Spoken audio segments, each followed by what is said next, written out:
Tout le monde a une assurance. Une assurance pour l'auto, la maison et pour les plus fortunés, une assurance vie. Une taxe sur le carbone, c'est une assurance pour l'avenir. Instaurer une taxe sur le carbone, c'est augmenter le prix de tout ce qui génère des gaz à effet de serre, et si cette taxe est instaurée par un gouvernement responsable, la totalité de ce que la taxe fait gagner comme argent est retournée à la population sous forme de baisse d'impôts aux entreprises ou aux particuliers, ou sous forme de baisse de taxes, ou encore comme investissement dans les infrastructures comme les métros, ou pour les gouvernements les plus prudents, en paiement de la dette. À nous donc d'élire le gouvernement le plus responsable. L'argent qu'un gouvernement peut gagner est de toute façon redistribué sous forme de salaire aux employés ou sous forme de dépenses militaires, selon que le gouvernement soit responsable ou non. Les gaz à effet de serre ont un effet mécanique. Ils sont chimiquement stables, ce qui veut dire que le gaz carbonique émis aujourd'hui sera encore là dans un siècle. Certains gaz ne commenceront à s'épurer que dans 10 000 ans. Or, il se trouve que ces gaz empêchent la chaleur de sortir, ce qui fait que cette chaleur reste sur Terre et que la Terre se réchauffe tout doucement. Elle se réchauffe plus au pôle Nord car à l'équateur, l'air est saturé d'humidité et de nuages, alors qu'au pôle Nord, l'air est sec et froid.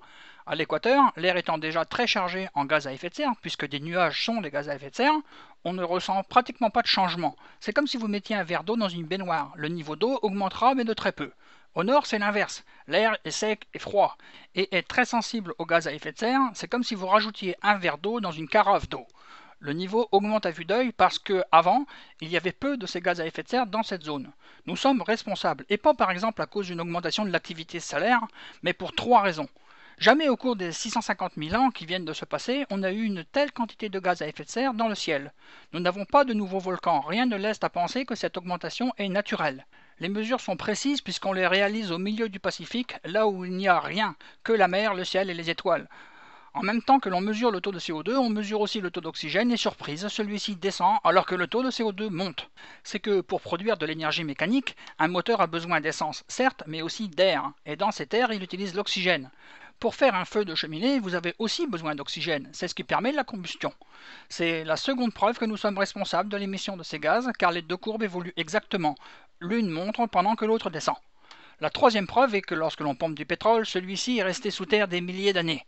Le pétrole, qui est le sang des économies de consommateurs que nous avons, a une caractéristique importante. Il contient, comme toutes les énergies fossiles, c'est-à-dire issues de la décomposition des plantes et des animaux morts, du carbone. Et le carbone qu'il contient a une caractéristique intéressante. Il possède le célèbre carbone 14 qui permet de dater ce que les archéologues déterrent des fouilles.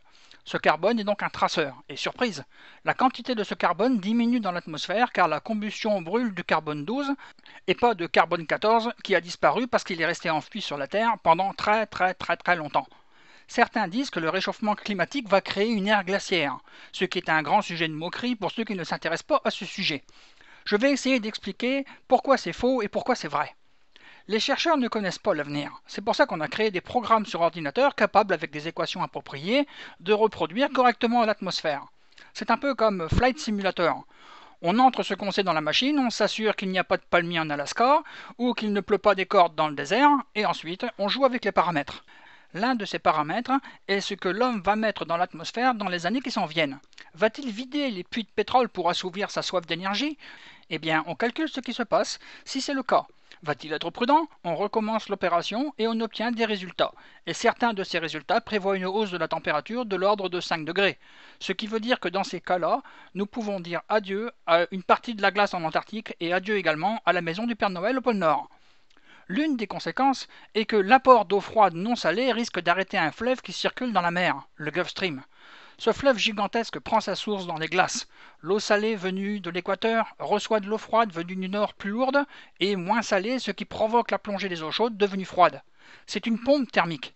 C'est le même principe qui fait que l'air chaud monte, que l'air froid descend, et qu'on crée ainsi des ouragans lorsque tout se met à tourbillonner sous l'effet de la rotation terrestre. Eh bien, si cette pompe s'arrête, et qui dit chaleur en moins, dit possibilité d'air glaciaire.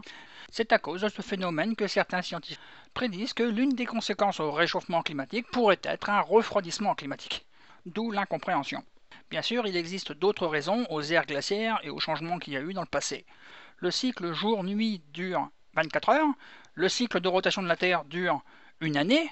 De la même manière, tous les 20 000 ans, la Terre revient à son point de départ, et comme sa trajectoire n'est pas circulaire et qu'elle s'éloigne plus ou moins du Soleil, la quantité d'énergie reçue par la Terre est différente et donc vous avez une période glaciaire. L'inclinaison de la Terre peut aussi changer, il peut y avoir aussi des volcans là où il n'y en avait pas avant, des continents là où il n'y en avait pas avant non plus, mais la périodicité de tous ces événements-là sont parfaitement connus, et ce qui se passe actuellement n'a rien à voir avec ces événements. La belle affaire, me direz-vous, si on prévoit un refroidissement de la Terre, alors que d'un autre côté on prévoit le réchauffement, peut-être que ça va s'annuler. Peut-être que la lutte du chaud contre le froid va nous créer des températures moyennes dans lesquelles nous pourrons continuer ce que nous faisons tous les jours. Voulez-vous vraiment prendre ce risque? Si ça se réchauffe trop, les hydrates de méthane, c'est-à-dire les gaz qui gèlent dans la glace ou dans l'océan profond, risquent d'être relâchés. Et là, vous obtiendrez un monde magnifique qui ressemblera à Mad Max, avec l'homme en moins pour contempler les résultats.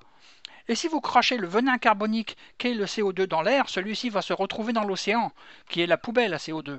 L'océan va devenir acide au point de tuer les coraux, les poissons, ce qui est d'autant plus sûr que l'océan sera d'autant plus chaud. Voulez-vous cela? Voulez-vous un monde comme ça? Les scientifiques ne savent pas où sont les seuils. Les scientifiques ne savent pas combien de CO2 nous pouvons émettre et pas un kilo de plus. C'est l'aventure dans l'inconnu. Les ordinateurs prévoient ce qui va se passer si rien d'imprévu, comme une guerre mondiale, un virus inconnu ou une récession gravissime, ne vient fausser les résultats. Un ordinateur, ce n'est pas Madame Irma, la voyante du coin, pas plus que Nostradamus. C'est simplement un logiciel de simulation d'un monde virtuel qui n'existe que dans la machine. Les vidéos ci-dessous expliquent en détail tout ce que je viens de vous dire, mais en long, en travers et dans le détail. Faites-vous vous-même une opinion sur le sujet, passez du temps à essayer de comprendre les phénomènes qui sont en jeu, pourquoi, comment, qui. À l'époque où nous étions quelques millions, nous pouvions bien faire ce que nous voulions, brûler des villes, massacrer nos semblables. Maintenant que nous sommes des milliards, gardons-nous d'agir de même en se moquant bien de ce que le voisin peut faire. Si chaque habitant aspire à avoir le même niveau de vie qu'un Canadien, il nous faudra une coupe de planètes supplémentaire pour aller chercher l'énergie et les ressources et planter 10 fois la surface complète des terres émergées en arbres et en végétation pour absorber le gaz produit, en prenant bien soin de couper chaque arbre au bout de 30 ans pour en replanter un neuf, tout en évitant que l'arbre ne soit brûlé et ne relâche aussi le CO2 qu'il a emmagasiné. En prenant soin, bien sûr, de garder de la place pour l'agriculture, destinée à nourrir une population de 15 milliards d'êtres humains en croissance, avec un niveau de vie qui monte et une espérance de vie de 80 ans. Penser ainsi, c'est aussi un monde virtuel. Un monde à croissance économique continue et infinie n'existe tout simplement pas. Et les économies sont dans le champ. Oui, ça marche pour un moment, tout va bien à part quelques soubresauts boursiers, mais je ne crois pas en une économie qui croît dans un monde où les ressources baissent. Et sérieusement, je me vois mal aller coloniser Mars pour aller y chercher du pétrole. La taxe sur le carbone est le début d'une action. Si l'efficacité est douteuse, du moins elle a le mérite d'essayer de faire ce qui doit être fait. Et si nous voulons réellement ne pas prendre de chance pour l'avenir de nos enfants, il nous faut collectivement réduire nos émissions à la moitié de ce qu'ils étaient en 1990 en moyenne dans le monde. Au Canada, nous sommes à des années-lumière d'un tel objectif. Et avec un gouvernement conservateur, on va s'en éloigner encore plus pour ne plus y revenir. Alors prenons donc cette assurance vie, ça ne va pas vraiment nous mettre sur la paille, et qu'avons-nous à y perdre? Un peu de pouvoir d'achat? C'est même pas sûr, car une économie verte génère des revenus également. Faut-il stopper la production de sable bitumineux en Alberta? Bien sûr. L'Alberta est riche, elle n'a pas de dette à payer. Et si le pétrole un jour vient à manquer dans le monde, ce qui arrivera nécessairement, ce même pétrole méritera son nom d'or noir. À 400 $ le baril, dans un contexte où les énergies seront hors de prix, on pourra reprendre la production avec les solutions adéquates pour pouvoir le produire convenablement. Le pétrole est resté des milliers d'années à la même place, il ne bougera pas. L'idée de vouloir pomper à tout prix est une absurdité économique. Attendons donc que l'énergie augmente. Développons les énergies vertes et le nucléaire là où c'est possible, car il faudra bien assouvir les dépendances des junkies que nous sommes devenus. Et faisons des économies. Un Européen moyen consomme 4 tonnes d'équivalent pétrole, dont 1,5 tonne de vrai pétrole. Un Canadien frise les 34 tonnes par habitant. Et ça, c'est sans supposer que les économies des pays émergents ne commencent à émettre également. Pour que tout le monde soit au même niveau, il faudrait que chaque Canadien émette autant qu'un Indien ou qu'un Brésilien. Ça donne une idée du chemin qui reste à faire. Bien sûr, en voyant ces chiffres, on peut se dire foutu pour foutu, autant consommer et faire le parti. Oui, certes. Sauf que les scientifiques nous disent aussi que si nous faisons des efforts, nous pouvons la sauver, cette maudite planète. Et je m'étonne, moi, que les scientifiques, les journalistes, les auteurs de livres soient aussi peu loquaces en ce qui concerne le changement climatique. C'est vraiment l'enjeu du XXIe siècle.